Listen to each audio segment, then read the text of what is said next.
Assalamualaikum warahmatullahi wabarakatuh. Waalaikumsalam warahmatullahi wabarakatuh. Alhamdulillah, eh, saat ini kami sedang berada di Art Cafe, salah satu spot tempat ngopi atau tempat nongkrong di pusat kota Kabupaten Polewali Mandar. Tepatnya di pas berhadapan langsung dengan alun-alun kota Polewali. Saat ini tamu saya adalah Ketua Pengucap Kagama untuk wilayah Polewali Mandar dan Mamasa, gitu ya. Siap. Beliau adalah Hendra Saputra. Aktivitasnya sebagai notaris ya. Kebetulan. Oh. Ya. Pada kesempatan ini sebelumnya saya ingin mengucapkan permohonan maaf atas gangguan siaran semalam dari kanal YouTube Mandarnesia. Itu sangat disayangkan karena narasumbernya juga adalah salah seorang Bawaslu, mantan komisioner Bawaslu Republik Indonesia. Oke, Bang Hendra, kaitannya dengan Rakerda Kagama yang dilaksanakan 2 hari yang lalu, 2 hari yang lalu. Kebetulan Bapak Salman Diandra Anwar, atau yang di kalangan alumni Jogja memanggilnya sebagai Bang Salman. Beliau adalah Ketua Pengda Kagama Provinsi Sulawesi Barat. Saat ini dia sebagai Ketua Jakarta Tourism Forum di Jakarta, berkedudukan di Jakarta, dan kemarin beliau sempat atau datang ke Polewali Mandar untuk menghadiri beberapa agenda, salah satunya adalah pelantikan Ispia. Ya. Oke, Bang Hendra, Mas Hendra, bahwa Kagama kemarin kan baru saja melakukan rakerda. Ya. Itu hasilnya apa saja? Ya. Pertama-tama terima kasih Mandarnesia memberikan waktu kepada saya, luar biasa, karena kalau lihat link atau jaringan video dari Mandarnesia ini kan sangat luar biasa ya. Toko-toko yang dihadirkan kan istimewa lah. Ya, mungkin kebetulan mereka itu ada di Pulau. Saya merasa berbangga diri lah bisa jadi bagian yang bisa dikulik ya hari ini. Jadi terima kasih ke CEO Mandarnesia bisa ngulik kita hari ini. Ya, beberapa hari lalu memang pengurus daerah Kagama Sulawesi Barat melakukan rapat kerja daerah. Jadi kalau di Sulawesi Barat itu dia pengurus daerah Sulawesi Barat, dia membawahi ada 2 pengurus cabang, yaitu pengurus cabang Polewali Mandar dan Mamasa. Kemudian yang kedua pengurus cabang Kagama Mamuju Raya. Nah, dalam beberapa waktu Sebentar. Istilahnya Mamuju Raya ya? Ya, Mamuju Raya karena dia membawahi 3 Mamuju ya kan. Tidak mungkin Pengcap Mamuju Tengah, Mamuju ya kan. Gitu ya. Disingkat mungkin makanya ini Mamuju Raya. Disebut Mamuju Raya saja. Ya, karena gabungan dari Mamuju Kota, Tengah sama Utara ya. Lebih keren kedengaran. Ya gitu ya. Mamuju Raya ya. Mamuju Raya. Ya. Tapi jangan jadi provinsi baru lagi, Bang. Kota kan belum ada. Nah, itu mudah-mudahan bisa cepat ya. Mudah-mudahan bisa. Kita doakan. Makanya kita Mamuju Raya ya. Mamuju Raya. Ya, itu. Nah, Majene itu memang saat ini lagi berbenah untuk menjadi pengurus cabang sendiri. Mengingat memang alumni Gajah Mada di Sulawesi Barat ini mungkin sudah banyak, tapi barangkali belum terdeteksi dengan bagus, sehingga hanya terbatas ada 2 pengcap besar itu untuk di Pemda Sulawesi Barat. Nah, kaitan masalah rapat kerja daerah yang dilakukan beberapa hari lalu bersama Ketua Pemda yang juga dihadiri PP Kagama Pusat yang diwakili oleh Wakil Sekjen Bidang Organisasi dan Organisasi PP Kagama, kita menghasilkan 3 poin penting yang menurut kami itu merupakan hal yang perlu mendapat perhatian, baik itu dari pihak pemerintah daerah maupun pihak-pihak lain yang berkepentingan.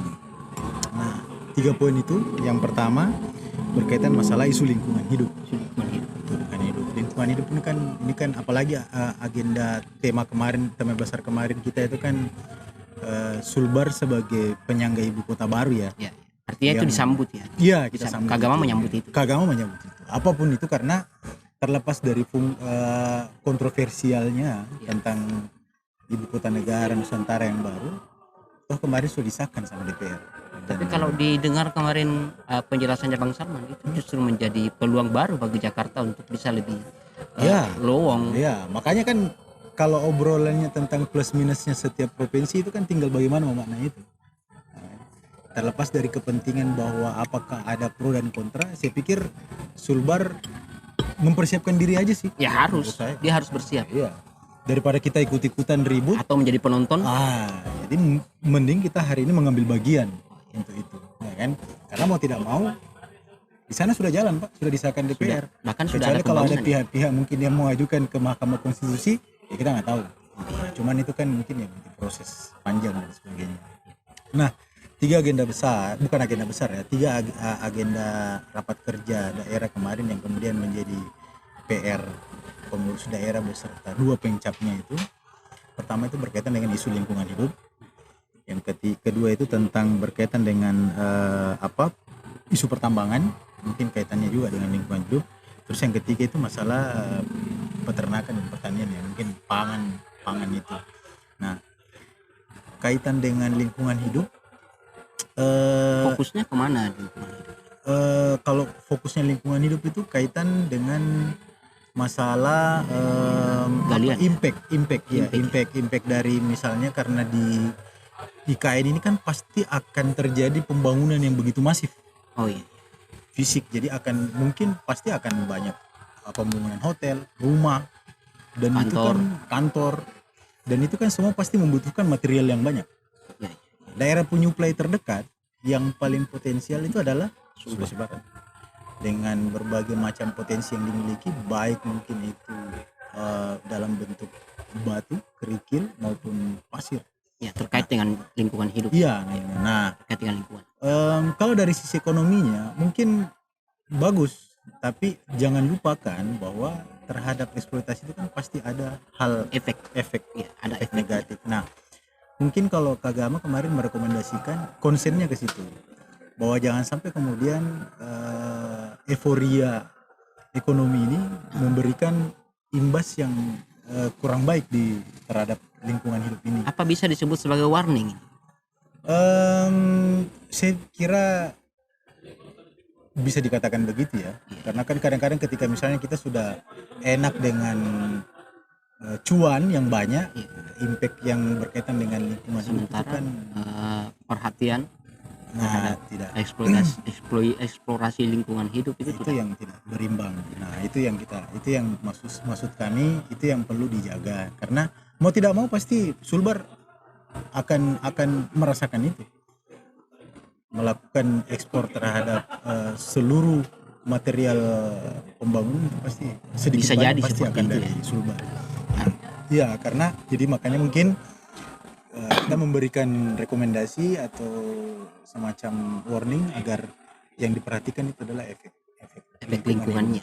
Jangan kemudian itu kan pasti ada, makanya mungkin perlu dilakukan kajian-kajian yang sistematik dan sesuai dengan tupoksi yang ada, bahwa ketika misalnya Sulbar memberikan mengekspor atau mengirim pasir, batu dan sebagainya itu dalam kapasitas tertentu, sehingga tidak kemudian dia menjadi eksploitasi habis ya. Sehingga keseimbangan lingkungan itu tidak terjaga dengan baik ya. Nah, itu yang menjadi concern kita. Tapi dari Kagama apa sudah ada semacam langkah untuk memberikan rekomendasi kepada pemerintah dalam hal ini untuk menjaga-jaga jangan sampai eksploitasi besar-besaran terhadap lingkungan hidup itu tidak terjadi. Apa kira-kira langkah yang akan dilakukan Kagama? Nah, salah satu langkah konkret kita itu adalah kemarin menyambut begitu disahkannya IKN itu, maka kemudian kita lakukan rapat kerja daerah. Nah, rapat kerja daerah itu dalam rangka untuk mengantisipasi itu.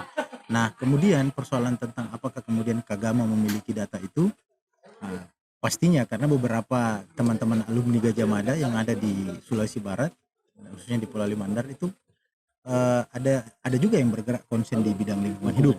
Iya, misalnya dengan Bang Ridwan Alimudin nih. Nah ini nggak tahu nih, Indonesia perlu wawancara beliau juga ini kan.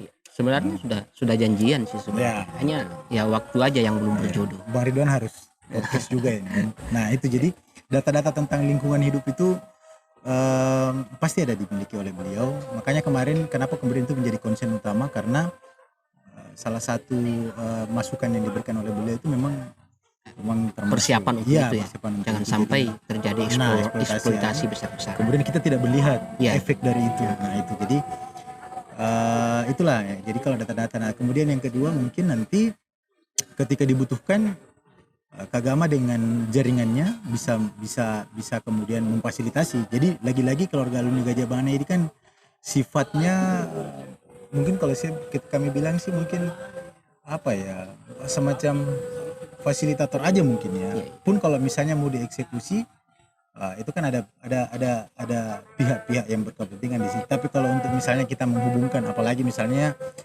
beberapa teman-teman alumni Gajah Mada bahkan senior-senior kami yang ada di Jakarta itu kan pasti punya posisi tertentu yang bisa konsen untuk sama-sama kita melihat potensi bahkan hal-hal penting yang harus diperhatikan ketika hal itu dilakukan.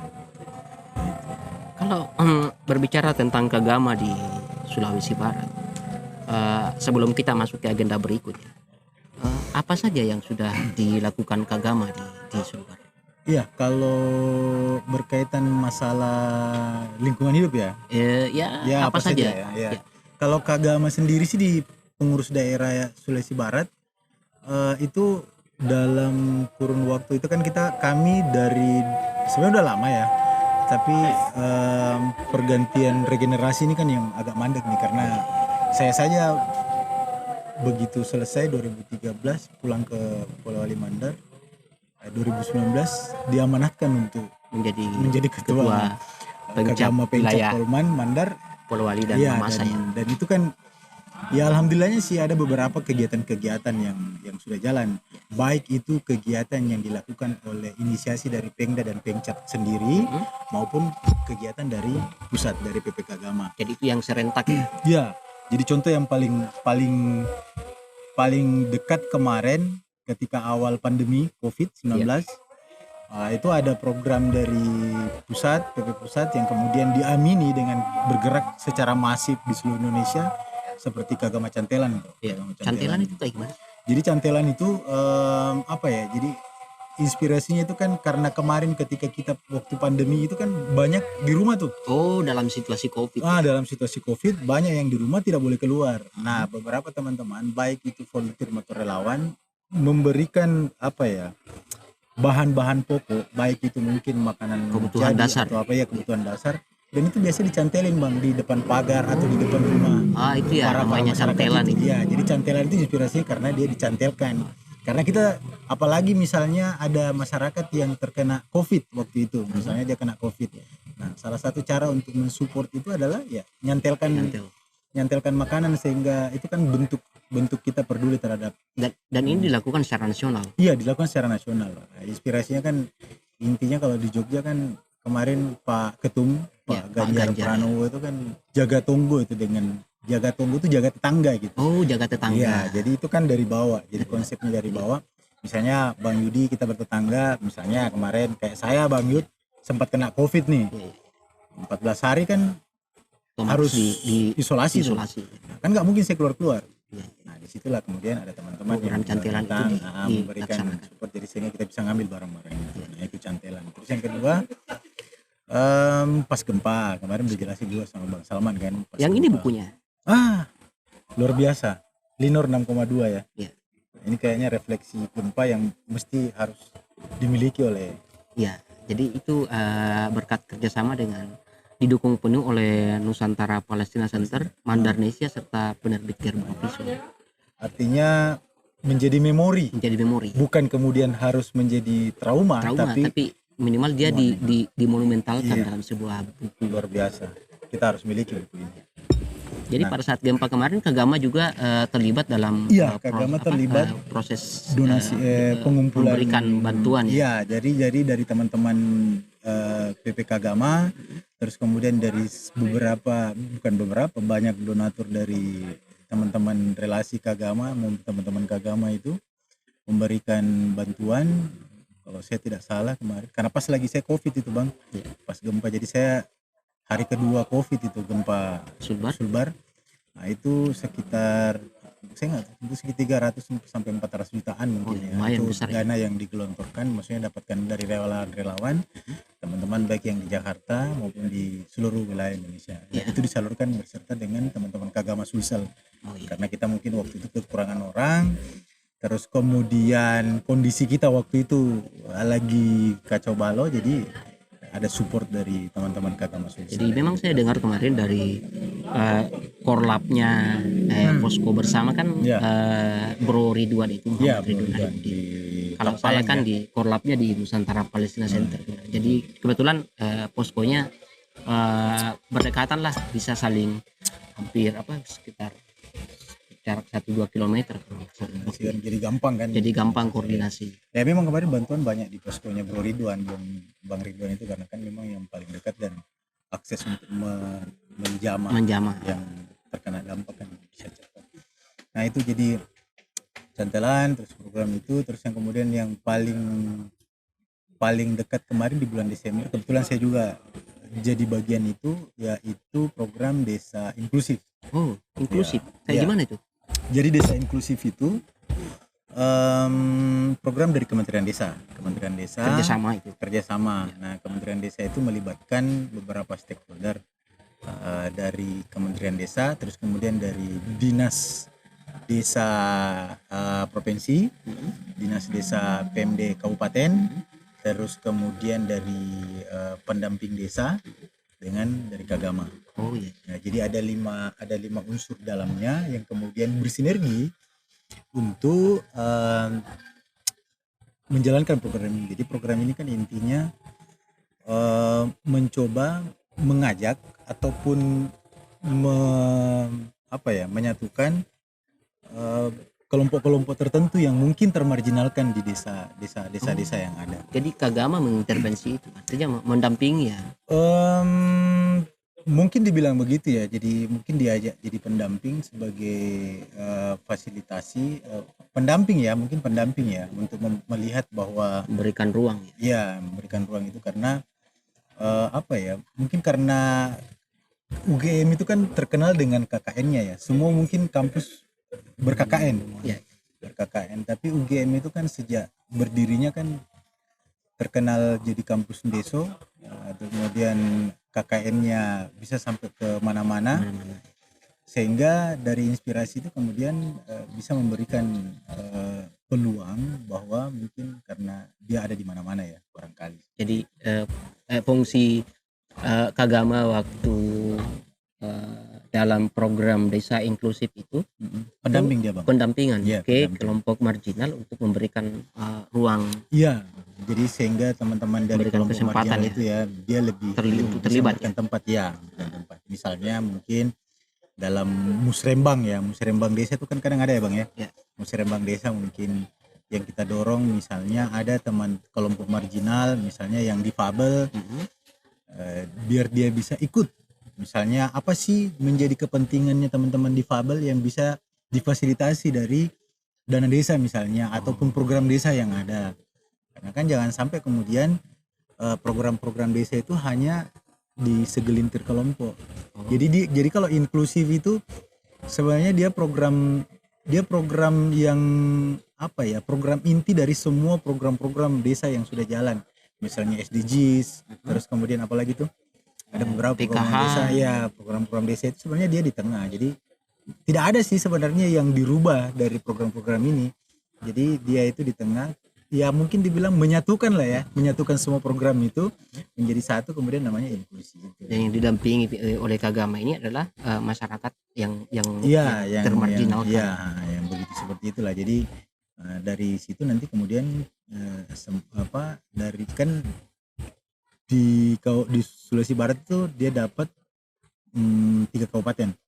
Kabupaten Mamasa dengan 8 desa, Kabupaten Polman 8 desa, terus kemudian Kabupaten Mamuju juga 8 desa, dan itu dilaksanakan dalam waktu 3 hari. Kesemuanya itu Kagama hadir di situ.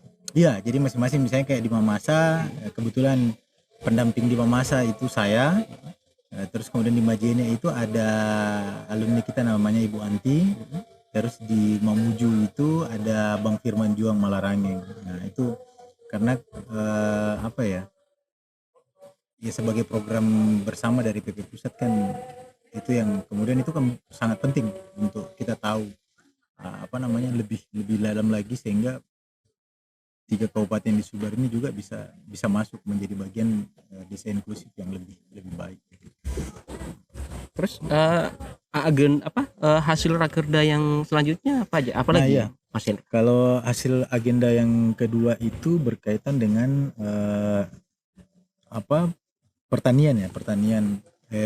peternakan yang tentang pengiriman daging itu.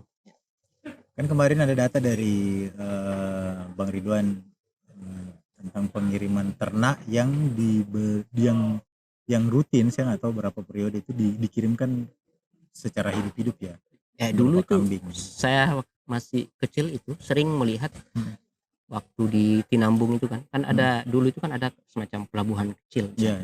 Setiap kapan itu pokoknya pernah saya lihat bahwa kambing dari Polewali Mandar itu entah dari kecamatan mana itu dikirim hidup-hidup ke Kalimantan. Nah itu kemarin kita sempat dari rapat kerja itu kan dipaparkan oleh Bang Ridwan ada hal itu.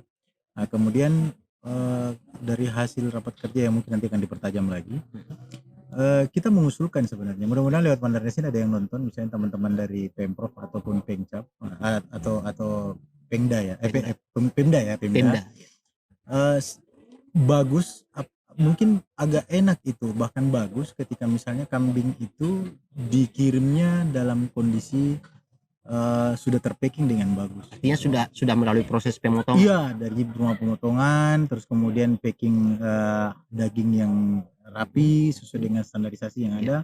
Karena dengan seperti itu kan potensinya besar sekali tuh. Potensi penyerapan tenaga kerjanya kan luar biasa itu. Artinya itu juga mengurangi risiko misalnya di jalan nih tiba-tiba ada kambing yang betul, mati misalnya. Ya, nah itu mengurangi risiko. Betul, itu dia. Jadi yang jelas kan itu resiko. Nah kalau yang kedua kan, kalau menurut saya sih ya, menurut teman-teman di Kagama juga itu kan minimal misalnya dalam rumah pemotongan hewan itu kan pasti RPH akan buka banyak tuh dengan sistem cara yang halal atau apapun ya kan, yang bisa nanti kita standar lah ya sinergikan dengan Ketua Pemda kemarin, dan itu bisa menyerap tenaga kerja juga. Rumah pemotongan hewan, terus kemudian dari rumah pemotongan kemudian packing kemasan daging yang bagus standar. Nanti kan dipisah-pisah tuh, mungkin dari khusus dagingnya, daging, paha dan sebagainya. Tapi ini kan bukan cuma kambing saja, bisa dari sapi. Iya, dan itu ayam. Makanya jadi terus kemudian proses pengirimannya melalui misalnya perusahaan-perusahaan yang apa. Nah ini dari 3 proses ini aja, ini kan lumayan bisa penyerapan tenaga kerja, berdampak ekonomi terhadap. Lebih baguslah kalau misalnya Pemda mau mengambil peran dengan cara BUMD-nya difungsikan, bisa lebih real itu. Bisa kita contoh misalnya DKI Jakarta dengan BUMD yang dipimpin, yang komisarisnya ternyata salah satunya kan Bang Salman juga kan. Gitu ya? Iya, dan itu bisa jadi kayak sister city atau apalah, maksud kan untuk jadi percontohan lah gitu. Nah ini kan peluang-peluang besar yang kemudian bisa dijadikan bahan untuk meningkatkan taraf hidup atau karena pendapatan. Karena kita mau tidak mau kita penyangga, Pak. Ini untuk menyambut IKN kan? Iya, menyambut IKN. Kita harus berbenah itu. Jangan tinggal penonton kita.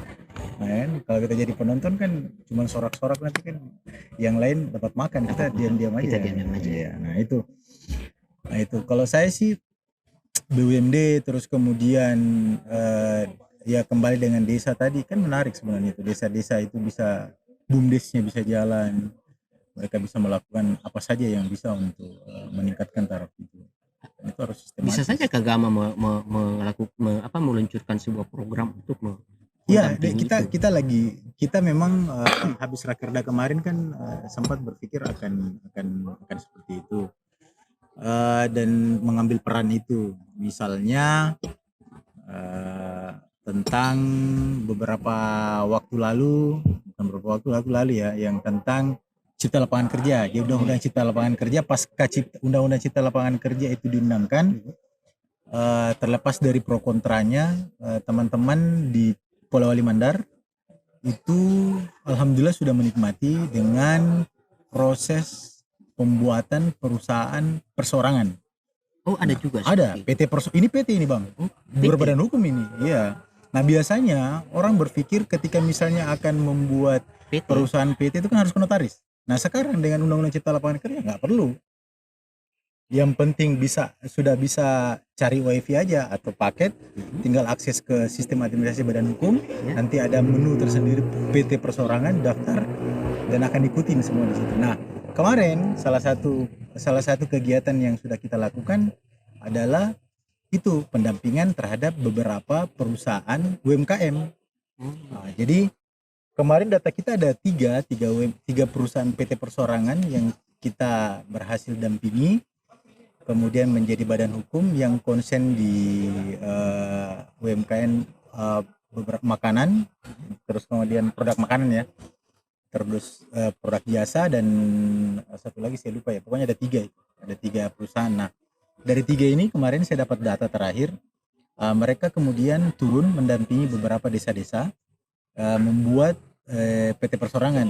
Oh, PT perseorangan. PT perseorangan. Jadi bapak abang pun kalau misalnya punya usaha, kita cuman berapa menit nongkrong di warkop, 10 menit sudah bisa jadi nanti PT perseorangan. Itu langsung ada payung hukumnya. Langsung berbadan hukum. Berbadan hukum itu PT. Jadi layaknya PT umum, cuman bedanya adalah memang kalau PT perseorangan ini pemilik saham dan direkturnya abang sendiri. Oh gitu. Tidak melibatkan pihak lain. Pemirsa Mandar Indonesia, yang bagi yang memiliki semacam usaha apa saja, tapi belum punya payung hukum atau belum punya berbadan hukum, itu ternyata sekarang sudah bisa membuat payung hukum itu, membuat badan hukum itu, meskipun sendiri itu bisa ternyata. Iya. Dan saya kira biayanya murah, cuma 50.000 bang. Wah, bayar PNBP dan itu langsung sendiri. Bayarnya cuma 50.000. Saya kira Mas Hendra ini bisa fasilitasi teman-teman. Iya, nggak masalah. Jika ada yang silakan dihubungi ya. Kagama siap gitu. Kita standby terus. Nah, oke, lanjut. Nah itu jadi itu bentuk-bentuk kegiatan kecil kita yang kemudian menjadi mulai menjalar sedikit-sedikit ke desa-desa. Nah terus yang kedua itu, tapi itu biasa lah ya. Jadi cantelan itu kemarin sekitar 1,5 tahun berproses, karena sekarang kondisi misalnya khusus di Polman ini sudah mulai normal kembali, tapi dengan new normal ya, dengan beberapa ketentuan-ketentuan yang masih berlaku. Kita pakai sekarang dia bermetamorfosis kegiatan Jumat berkah. Oh iya. Ada juga ya Jumat berkah ya. Jadi bagi-bagi ya, teman-teman mau sarapan pagi ya. Oh, iya.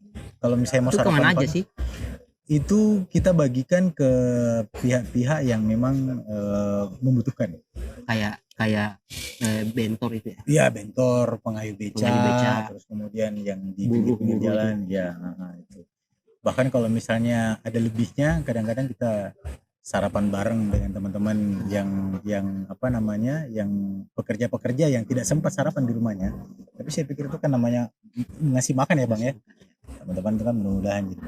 Secara umum kalau Pengda Kagama Sulawesi Barat ini anggotanya sudah berapaan sih? Kalau Pengda Sulawesi Barat itu kita data terakhir itu sekitar kurang lebih sekitar 40-50 orangan lah. Sulbar itu? Iya, Sulbar. Tapi itu yang baru terdata? Iya, baru terdata. Nah, kita belum, karena mungkin masih ada yang belum terdata, karena mungkin kesibukan dan sebagainya, sehingga pendataan itu memang belum maksimal kita lakukan. Tapi kita lagi berjalan untuk pendataan itu. Oke, pemirsa Mandarnis ya, sebelum kami menutup, mungkin ada kata, bukan kata terakhir ya, bukan ya. Tapi ini semacam closing statement dari Pengcap Oh, ada satu Kagama. lagi lupa bang Oh sebenarnya. ya, apa ya? Masalah yang lagi hit saat ini, masalah sampah kita. Masalah sampah. Wah, ini Kagama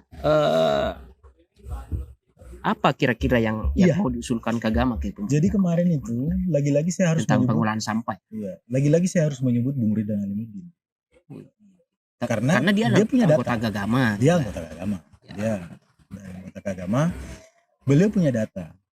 Punya data. Beberapa hari yang lalu kita sempat diskusi, kemudian bercerita tentang bagaimana penanganan sampah. Ya. Karena kalau melihat stakeholder maupun NGO yang ada di luar pemerintahan, baik data maupun cara sebenarnya sudah dimiliki teman-teman. Ya. Tinggal sebenarnya mungkin ya usulan dari kami, teman-teman di pemerintahan itu mau mengajak teman-teman yang ada di luar ini, pemerhati lingkungan, ya kan, terus kemudian teman-teman media, bahkan hal yang terkait dengan itu untuk duduk sama-sama. Oh, duduk bersama. Ya. Kemudian sama-sama mencari jalan terbaik keluar. Iya, karena kalau misalnya kita berkutat-kutat selalu di persoalan sampah kan tanpa juga, ada gitu. Tawaran solusi misalnya. Iya, daripada misalnya kita bingung. Nah, sekarang beberapa hari ini kan sudah trending, di mana-mana diskusi sudah dibuka nih masalah sampah ini kan. Oh, iya. Abang nggak lihat itu, mungkin minggu depan ada sampah, diskusi sampah di mana, sampah di mana. Saya lihat tadi beberapa diupload di grup grup Jogja itu ada lagi. Iya, makanya kalau saya sih diskusi oke, tidak ada masalah, tapi memang perlu dieksekusi. Perlu dieksekusi. Mungkin bagusnya usul aja kepada pemerintah daerah, mungkin memanggil teman-teman yang ada, kita buka data, buka cerita, ya kan, kita melakukan apa saja yang real. Artinya Kagam pasti akan punya konsep untuk penanganan itu kan? Iya, pasti punya konsep. Apalagi misalnya kemarin saya bercerita saya ketemu waktu pembahasan rakerda kan, Bang Salman ketua Pemda kita kan sempat menawarkan juga akan melakukan pendampingan, bahkan bila perlu nanti Kagama akan bekerja sama dengan BRIN yang ada di DKI atau di ibu kota, yang kebetulan juga menangani itu pihak ketiga ya? Bang. Iya. Nah, itu kan dia kapasitas, apalagi kemarin informasinya kan kapasitas sampah per hari di Polman kan 40 ton ya. 50 sampai 40 ton. Nah, itu kan mungkin kalau menurut skala kan tidak terlalu besar sebenarnya. Kalau data yang kami dapatkan dari DLHK itu, ini khusus Kecamatan Polowali itu sekitar 25 ton satu. Ya, nah itu. Kalau Wonomulyo itu 15 ton satu. Itu belum masuk kecamatan-kecamatannya. Mungkin sekitar itu 40 sampai. Ya, karena memang harus diperhatikan. Khawatirnya kita jangan sampai kemudian ini menjadi semacam hal yang berlarut-larut. Jangan sampai nanya mentok menjadi diskusi. Ya, makanya harus dieksekusi. Makanya saya bilang sebagai usulan kita kan harusnya pemerintah daerah yang eksekutor ini panggil aja deh mungkin teman-teman yang memang konsen ke situ. Persoalan itu sama-sama. Iya. Kalau kita menyuarakan misalnya diskusi nanti kan dibilang lagi nanti ada kepentingan dan sebagainya, kan itu juga yang perlu dihindari. Terus tadi disebutkan bahwa akan ada konsep yang dari Kagama yang akan ditawarkan ke pemerintah daerah. Terus bagaimana Kagama melihat TPA yang sudah ada sebenarnya? Ya, jadi kemarin sempat juga saya usulkan, cuman kan memang akan lebih digodok lagi sama tim yang ada di teman-teman Kagama. Ya. Kalau saya pribadi sih mengusulkan TPA yang ada saat ini, terlepas dari misalnya ada kekurangan terhadap TPA yang ada saat ini, tapi kan untuk sementara sebenarnya TPA Binuang ini ya, Binuang ya kalau nggak salah, itu kan di situ sampai 2025 ya. Kalau sesuai penjelasannya DLHK bahwa itu masih bisa dipakai sampai tahun 2020. Iya. Nah, ini kan 2025 kan 2022, 23, 24, 25. Nah, dalam rangka untuk mencari TPA yang lebih definitif lagi mungkin bisa difungsikan. Tapi rekomendasi dari, kan seharusnya yang punya wewenang penuh atas TPA Binuang itu adalah provinsi. Iya, makanya kan perlu kan hanya butuh sinergitas saja kan antara Pemprov dengan Pemda. Makanya hasil rekomendasi data yang saya dapatkan itu, yang kami dapatkan di DLHK Kabupaten, bahwa DLHK Provinsi punya rekomendasi untuk melakukan rehabilitasi. Nah, itu sudah jelas. Dan itu sebenarnya kemarin Cuma nggak sempat saya ikut proses apa istilahnya dialognya atau sosialisasinya di Binuang, saya nggak sempat ikut. Berarti rehabilitasi kan berarti bisa Ya, diperbaiki lagi ya kan bisa dengan semua kekurangan. diperbaiki. Makanya mungkin kalau menurut saya, makanya saya usulkan di kepengurusan perlu memang digodok. Kalau perlu misalnya ada tim yang didatangkan oleh pemerintah daerah atau instansi terkait menghitung tuh, misalnya mungkin praktis TPA itu menjadi pembuangan bukan pengelolaan sejak tahun berapa Ya. Jadi ada hingga tahun mapping, berapa. Iya, ada mappingnya, misalnya dia mulai tidak terkelola dengan baik itu tahun berapa tuh Bang? Mungkin Bang Yudi punya data dari situ, kemudian dihitung sampai dengan 2021 kemarin ya. 2021 ya. 2021 Desember kemarin. Dihitung itu adalah dampak-dampak kerugian yang ditimbulkan dari tidak terkelolanya sampah dengan baik itu. Bukan kemudian tanda kutip, maaf, kemudian hanya semua dalam bentuk materi, tidak, tapi saya pikir negosiasi itu kan sama-sama menurunkan ego, karena yang jelas pasti mau tidak mau ada kerugian yang ditimbulkan di sana. Nah, kerugian itu kan mungkin bisa ditafsirkan oleh tim ahli ya untuk membuktikan apakah kemudian melalui kompensasi, apakah berupa kompensasi berupa pengganti kerugian dalam bentuk materi atau imateri dalam bentuk lain. Nah, itu kan tim tersendiri itu yang Ada harus auditornya. merumuskan dia. Nah, dengan seperti itu kan pasti mau tidak mau ketika itu dilakukan dengan cara yang sistematis, dengan data yang bagus, terus kemudian secara valid, pasti teman-teman di Binuang pasti akan membuka diri lagi barangkali. Tapi memang harus jelas ketika misalnya ada dampak kerugian materi ataupun imaterialnya terhitung dengan jelas, dikompensasi ke teman-teman di sana yang berdampak, yang ya, terdampak. berdampak langsung tidak langsung itu kan. Karena kalau misalnya audit sampah seperti kata ahli itu kan agak berat itu Bang, agak berat itu. Kalau misalnya mau buka TPA baru, bagus kalau dalam 1-2 tahun bisa Dan itu tidak membutuhkan dana yang sedikit Mas Hendra.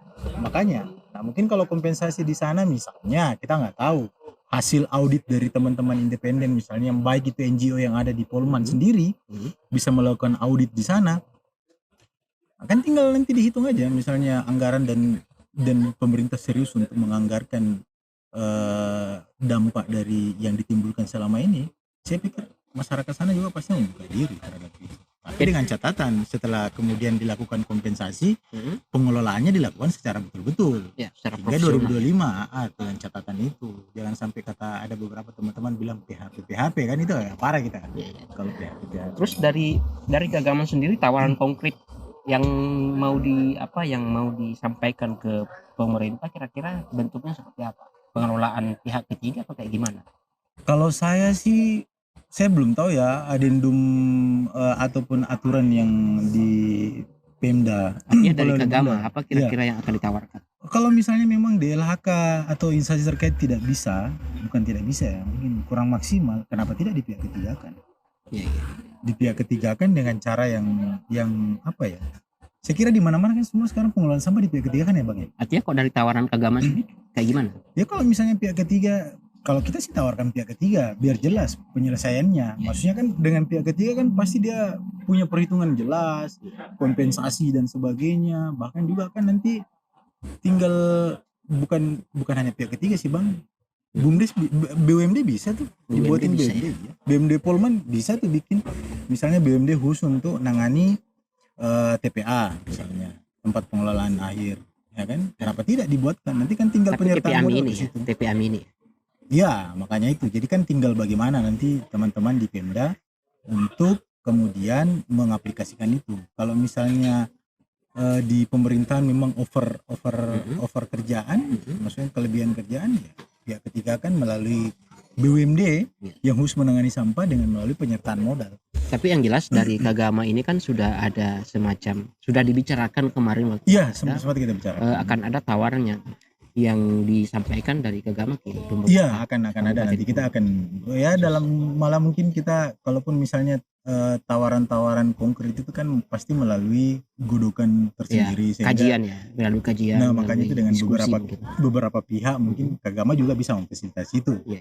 Dengan pemerintah misalnya kita hubungkan dengan pihak-pihak terkait baik DLHK dengan Kementerian Kehutanan dan Lingkungan Hidup. Oh, iya. Kebetulan kan di sana kan juga alumni Kagama juga tuh, Oh, iya. Bu menterinya. Jadi kenapa tidak? Nah, kan dengan link-link itu kalau misalnya itu memang dibutuhkan.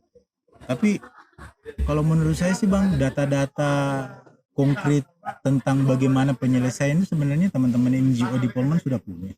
Tinggal sekarang pemerintah mau nggak ngajak bareng mereka teman-teman itu untuk duduk diskusi ngopi sehari, ya kan?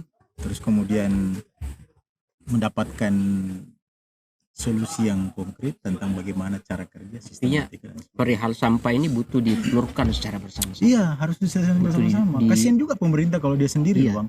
menanggung Harus, beban. Padahal harus sampah dilibat- itu ya dari masyarakat. masyarakat, Iya, bukan jadi- sampah masyarakat ya. lain lagi tuh, Bang. Nah, Itu yang penting. Oke, Mas Hendra, mungkin ada closing statement yang ingin disampaikan Ya, buat jadi pemirsa Indonesia. saya ada kutipan tuh Bang, cuman saya lupa siapa punya kutipan. Selalu saya di mana-mana bilang, ayo mari lakukan hal kecil dengan cinta yang besar. Lakukan hal kecil dengan cinta yang besar. Itu berhubungan dengan ikhlas tidak? Barangkali makanya kita disuruh yang bikin yang kecil-kecil saja kan? Oh iya, iya. Supaya Jadi, ikhlasnya lakukan juga. yang kecil-kecil saja. Iya, Tapi ikhlas. dengan cinta. Cinta. Kata kuncinya kan dengan cinta. Dengan cinta kan mengalir lah ikhlas itu kan. Oh iya. Oke, pemirsa Indonesia yang budiman, demikian hasil bincang-bincang kami dengan Saudara Hendra Saputra Sudin sebagai Ketua Pengcap Wilayah Polewali Mandar dan Mamasa, Ketua Pengcap Kagama Wilayah Polewali Mandar dan Mamasa, yang baru-baru ini melakukan rakerda di Polewali Mandar. Kebetulan dihadiri oleh Ketua Pemda Sulawesi Barat, yakni Bapak Salmandi Anda Anwar, atau kami sering memanggilnya, menyapanya dengan Bang Salman. Oke, pemirsa Indonesia, cukup sekian dari kami. Saya Wahyudi Muslimin undur diri. Wassalamualaikum warahmatullahi wabarakatuh. Waalaikumsalam warahmatullahi wabarakatuh.